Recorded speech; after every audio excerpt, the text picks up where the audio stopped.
Good morning, students. Today we will start ABST Part Second Costing Paper BCom Part Second. Students, last class में हमने बात की थी introduction of costing. Costing में cost क्या होती है, कॉस्टिंग क्या होती है, एनालिसिस ऑफ कॉस्टिंग क्या होती है, ये सभी बातें हमने डिटेल से लास्ट वीडियो में देखी थी।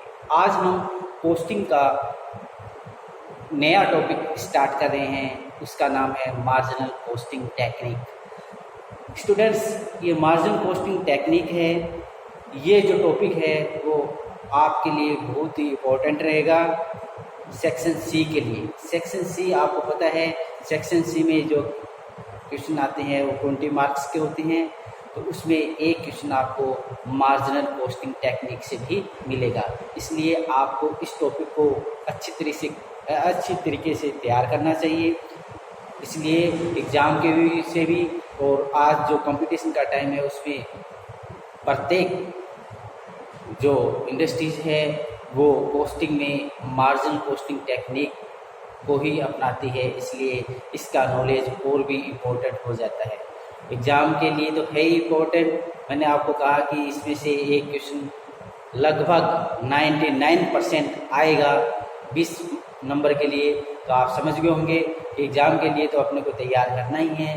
साथ में ही अपने को आगे भी जब भी हम जॉब करें तो फैक्ट्रियों में इनमें जाने का काम मिले, अपन ऑफिसर बने उसमें, तो अपने को वहाँ पर भी मार्जिनल कॉस्टिंग टेक्निक का नॉलेज होना आवश्यक है। इसलिए मार्जिनल कॉस्टिंग टेक्निक है, न्यू टेक्निक है, इससे कॉस्ट को कैसे काउंट किया जाता है वो सभी जानकारी अपन आज बात करेंगे। इसलिए मार्जिनल कॉस्टिंग टेक्निक को समझना आपके लिए बहुत इम्पोर्टेंट है। और वैसे ये जो टेक्निक है ये बिल्कुल ही आसान है, आप आसानी से इसको समझ सकते हो, फॉर्मूले बेस्ड है। और मैं तो ये कहूँगा कि प्रत्येक स्टूडेंट इसके क्वेश्चन कर सकता है, क्योंकि ये फॉर्मूले याद होने के बाद बिल्कुल ही आसान लगेगी। तो हम स्टार्ट करते हैं marginal costing technique.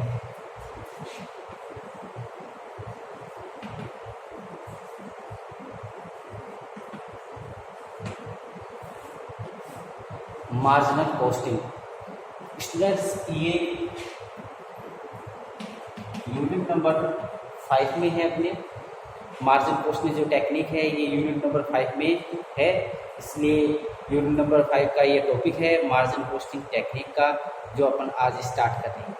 Students, marginal costing technique के लिए फर्स्ट तो मैं आपको बता देता हूँ कि लास्ट वीडियो में मैंने आपको बताया था कि कॉस्टिंग में कॉस्ट को काउंट करने के मेथड्स दे रखे हैं, उसको ही बोलते हैं कॉस्टिंग। कॉस्टिंग का मतलब क्या होता है? कॉस्टिंग का मतलब ये होता है कि कॉस्ट को काउंट करने के मेथड्स दिए हुए हैं, तो ये भी एक कॉस्ट को काउंट करने के मेथड्स है।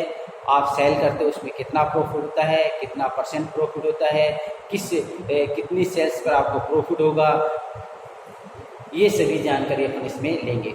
अब मार्जिनल कॉस्टिंग टेक्निक है ये पॉपुलर है, इसलिए है क्योंकि ये जो टेक्निक है ये फिक्स एक्सपेंसेस को इग्नोर करती है, ओनली वेरिएबल एक्सपेंसेस पर ही ये ध्यान रखकर ग्रॉस प्रॉफिट कैलकुलेट करती है। तो इस प्रकार से ये जो टेक्निक है ये आधुनिक युग में, ये मान लीजिए आज जो कंपटीशन का टाइम है उसमें जो फैक्ट्रियाँ है, कारखाने हैं, ये मार्जिनल कॉस्टिंग टेक्निक ही अधिक यूज करते हैं। तो मार्जिनल कॉस्टिंग टेक्निक में स्टूडेंट्स फर्स्ट आपको ये पता होना चाहिए वेरिएबल कॉस्ट क्या होती है, टोटल कॉस्ट क्या होती है। तो देखिए, आपको पूछे कि वेरिएबल कॉस्ट क्या होती है,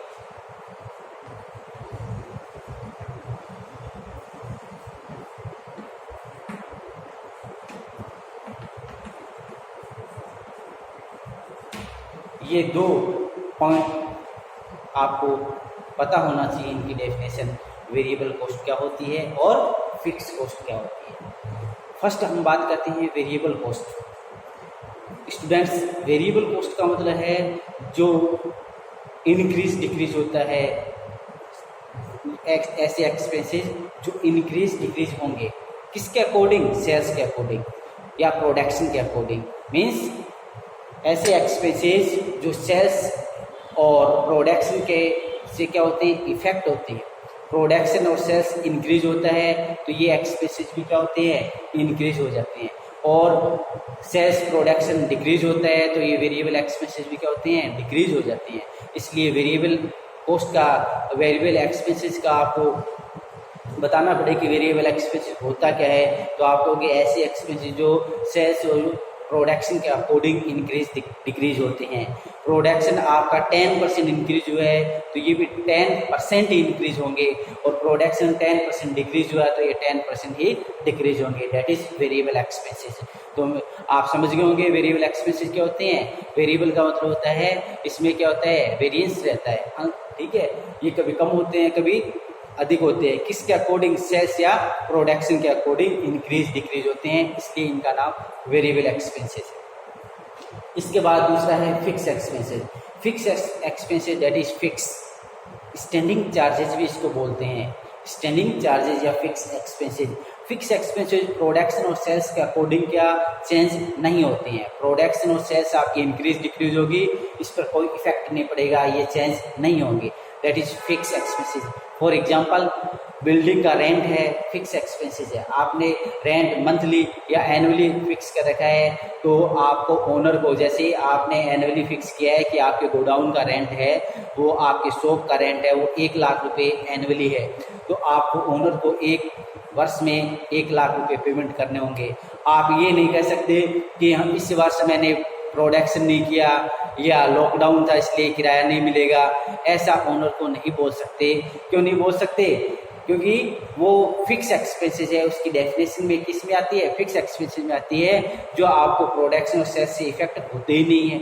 आप प्रोडक्शन अधिक करोगे तो आपका ओनर ये कह सकता है क्या कि आप इस वर्ष आपने प्रोडक्शन अधिक किया है, आपकी सेल अधिक हुई है, इसलिए रेंट अधिक देना पड़ेगा, ऐसा भी संभव नहीं है। इसलिए फिक्स एक्सपेंसेस है दैट इज फिक्स। प्रोडक्शन और सेल्स का उस पर कोई इफेक्ट नहीं पड़ता है, वो फिक्स एक्सपेंसेस होते हैं। जैसे डेप्रिसिएशन है, आपने एक नई गाड़ी परचेज की है, तो नई गाड़ी परचेज की है तो पेट्रोल डीजल ये तो लगेगा कब, जब आप उसको रन करते हो, चलाते हो, तो पेट्रोल डीजल लगेगा, दैट इज वेरिएबल एक्सपेंसेस। और ये उसका इंश्योरेंस आपको करवाना होगा एनुअली, वो इंश्योरेंस कंपनी उसका इंश्योरेंस करती है एनुअली। इंश्योरेंस कंपनियां ये नहीं देखती है कि आपने गाड़ी कितनी रन की है कितनी नहीं की है, वो एनुअली आपको करवाना होगा, दैट इज फिक्स एक्सपेंसेस। तो आई थिंक आपको समझ में आ गया होगा फिक्स एक्सपेंसेस और वेरिएबल एक्सपेंसेस क्या होते हैं। फिक्स एक्सपेंसेस का मतलब है दैट इज फिक्स रहते हैं, इसलिए इसका नाम स्टैंडिंग एक्सपेंसेस भी बोलते हैं। स्टैंडिंग एक्सपेंसेस जैसे साइकिल स्टैंड, बाइक स्टैंड होता है ना, वो फिक्स रहता है, वहाँ पर जाके अपने को बाइक स्टैंड करनी होती है, इसलिए ये फिक्स है, ये प्रोडक्शन के अकॉर्डिंग चेंज नहीं होती। जैसे इंश्योरेंस है, डेप्रिसिएशन है, रेंट है, तो आपके जो कर्मचारी है वो स्थायी कर्मचारी है, वो है, सभी क्या है उनके घर से है, वो फिक्स एक्सपेंसेस में आते हैं। और वेरिएबल में क्या आते हैं, वेरिएबल में सेल्स के अकॉर्डिंग इंक्रीज डिक्रीज होते हैं, वो आते हैं, ठीक है। तो ये सभी वेरिएबल एक्सपेंसेस कहलाते हैं। तो फिक्स और वेरिएबल की आई थिंक आपको पता भी हो सकता है कि ये दोनों आपको फिक्स एक्सपेंसेस क्या होते हैं, वेरिएबल एक्सपेंसेस क्या होते हैं, पता हो तो अच्छी बात है, अन्यथा अभी जो मैंने बताया है उससे मेरे आइडिया से आपको समझ में आ गया होगा फिक्स एक्सपेंसेस क्या होता है और वेरिएबल एक्सपेंसेस क्या होता है। स्टूडेंट्स, फिक्स एक्सपेंसेस और वेरिएबल एक्सपेंसेस को आपको अच्छी तरह से डिफाइन करना होगा, क्योंकि इसमें से एक क्वेश्चन 2 नंबर के लिए आपको पूछेगा, meaning of variable expenses, meaning of a fix expenses आपको एक्सप्लेन करके बताना होगा, या what difference between variable expenses and fix expenses, तो इसमें आपको अंतर भी पूछ सकता है। अब मैं इसको थोड़ा सा और डिफाइन कर देता हूँ कि वेरिएबल एक्सपेंसेस कैसे काउंट करने हैं। लगभग क्वेश्चन में तो आपको देगा वो कि variable expenses this one, but नहीं है तो आपको इसकी डेफिनेशन के अकॉर्डिंग आपको देखना है कि वेरिएबल एक्सपेंसेस कौन से हैं और फिक्स कौन से हैं, तो वो आपको ही क्वेश्चन से देखकर ये टोटल करना है। तो इसलिए मैं लिख देता हूँ उसमें कि वेरिएबल एक्सपेंसेस में क्या क्या लेना है। स्टूडेंट्स ऐसे करते हैं, इसमें ऐसे लिख देते हैं, पर कैलकुलेशन ऑफ वेरिएबल कॉस्ट या एक्सपेंसेस या overhead.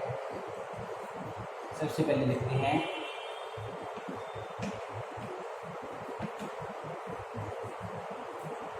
Direct material,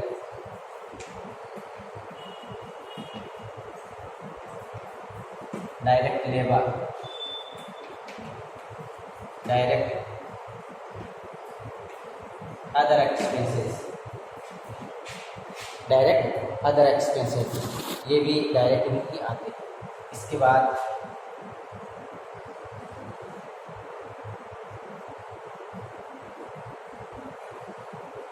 factory variable expenses, office variable expenses और selling and distribution variable expenses, ये वेरिएबल कॉस्ट। डायरेक्ट मटेरियल है, डायरेक्ट लेबर है, डायरेक्ट अदर एक्सपेंसेस है, फैक्ट्री वेरिएबल एक्सपेंसेस हो गया, office variable expenses हो गया है, सेलिंग डिस्ट्रीब्यूशन वेरिएबल एक्सपेंसेस, इनका सभी का टोटल है वो क्या होता है, वेरिएबल कॉस्ट। क्लियर? तो इसका ये आप नोट कर लेना कि वेरिएबल एक्सपेंसेस बोलते क्या है।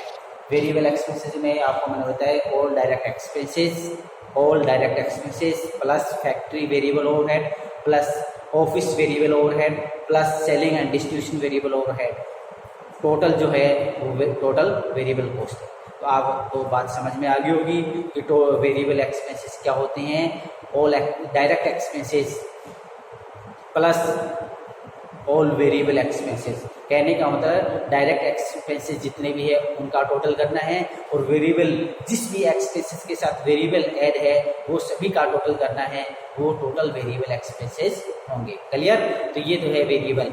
लगभग क्वेश्चन में आपको देगा, नहीं दे तो स्टूडेंट्स ऐसे अपने को टोटल करना है कि वेरिएबल एक्सपेंसेस इस प्रकार से, इसको वेरिएबल एक्सपेंसेस बोल दीजिए, इसको आप वेरिएबल कॉस्ट बोल दीजिए, इसको आप वेरिएबल ओवरहेड बोल दीजिए, that is equal. Clear? Next,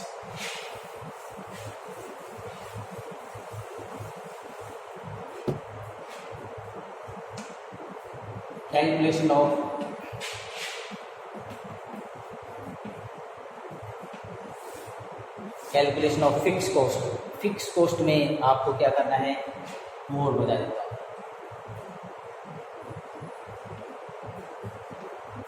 factory fix expenses, office fix expenses,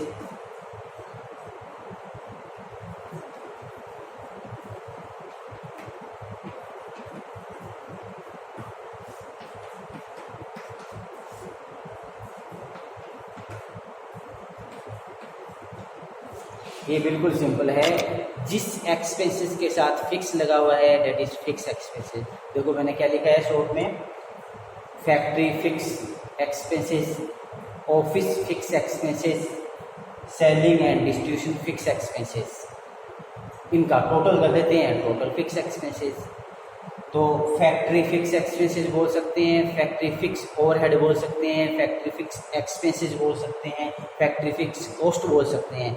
कहने का मतलब क्या हुआ, कहने का मतलब यही है कि आपको फिक्स एक्सपेंसेस, जिस भी एक्सपेंसेस के साथ फिक्स ऐड कर रखा है उनका टोटल कर देना है, वो टोटल फिक्स एक्सपेंसेस में आ जाएंगे। जैसे फॉर एग्जांपल आपको मैंने बताया इंश्योरेंस है, फिक्स एक्सपेंसेस है, डेप्रिसिएशन है, फिक्स एक्सपेंसेस है, रेंट का है, फिक्स एक्सपेंसेस है।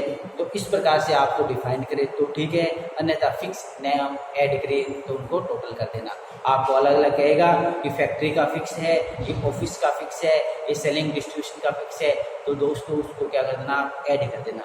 इस प्रकार से स्टूडेंट्स आज आपने जो मार्जिन कॉस्टिंग टेक्निक स्टार्ट की है, इसमें आपको मैंने बताया कि मार्जिन कॉस्टिंग टेक्निक क्या होती है, जिसमें ग्रॉस प्रॉफिट को काउंट करने के लिए ओनली वेरिएबल एक्सपेंसेस पे फोकस रखा जाता है और फिक्स एक्सपेंसेस को इग्नोर किया जाता है। क्लियर? फिक्स एक्सपेंसेस को क्या किया जाता है, इग्नोर करके ही ग्रॉस प्रॉफिट काउंट किया जाता है। उसके बाद मैंने आपको आज बताया क्या फिक्स एक्सपेंसेस और वेरिएबल एक्सपेंसेस क्या होते हैं वो बताए हैं। आप नोट कर लेना अपने नोटबुक में कि फिक्स एक्सपेंसेस वेरिएबल एक्सपेंसेस क्या होती हैं।